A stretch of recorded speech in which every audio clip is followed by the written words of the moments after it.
Hello, it looks like you bought one of my Turnable works of art. My name's Craig Linderman, and if you're at home thinking, how do I hang this thing, then this video's for you.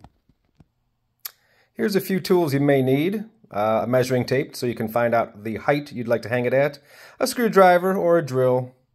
A stud finder would be helpful, or you can tap with a hammer to find where the studs are in your wall. I like to use tape instead of pencil to mark where the stud is. And then you've got your kit, which looks something like this, but here it is broken down into its different pieces.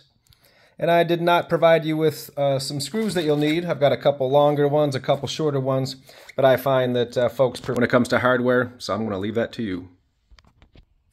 All right, the first thing I did was I found out the height that I would like the center of this work of art to hang at.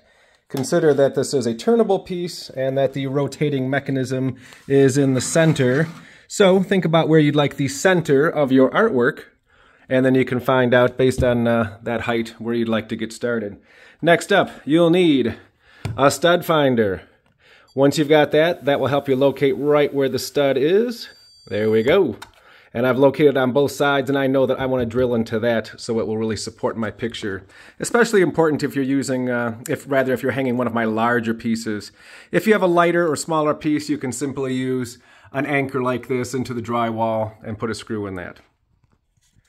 All right, what we're going to do is hang this piece, which is basically a mount for a small TV, and we're going to put that right where we want it on the wall. There's two screws here to put in, but make sure that it is kind of a V shape, not the A shape. We want this to face this way, and we're going to put that on the wall. Back in a minute.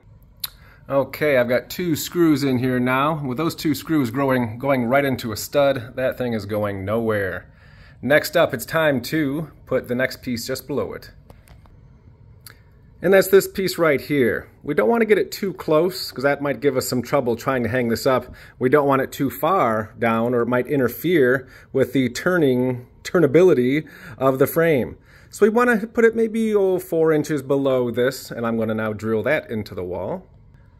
Okay, I've just secured that piece on the wall with a couple more screws. Again, the main reason for having this here is to keep the spinning frame uniformly equidistant off the wall so that it won't scrape your walls as it rotates. That's what this is all about. Next up, you've got a couple pieces of Velcro that should go on here. That will make the spinning nice and smooth, as well as cover up these so that it doesn't scratch the back of the artwork. Okay, the Velcro is secured, pressed down, wrapped around. It's time to hang up the artwork. Okay, be sure that when you go to hang this up, that the hanging mechanism on the back of your artwork is facing this way, so it looks again like a V shape, so that it can be received by the part on the wall.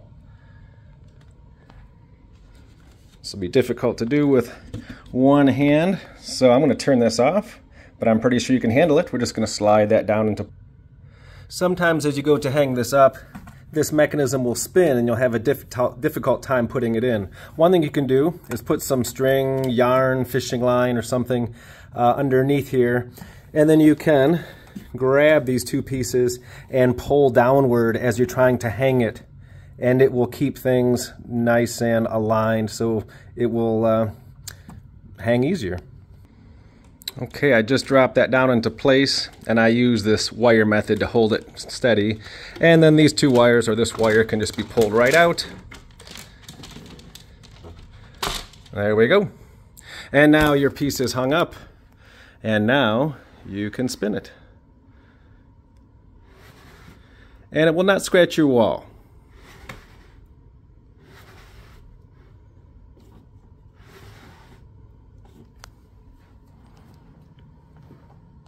Enjoy.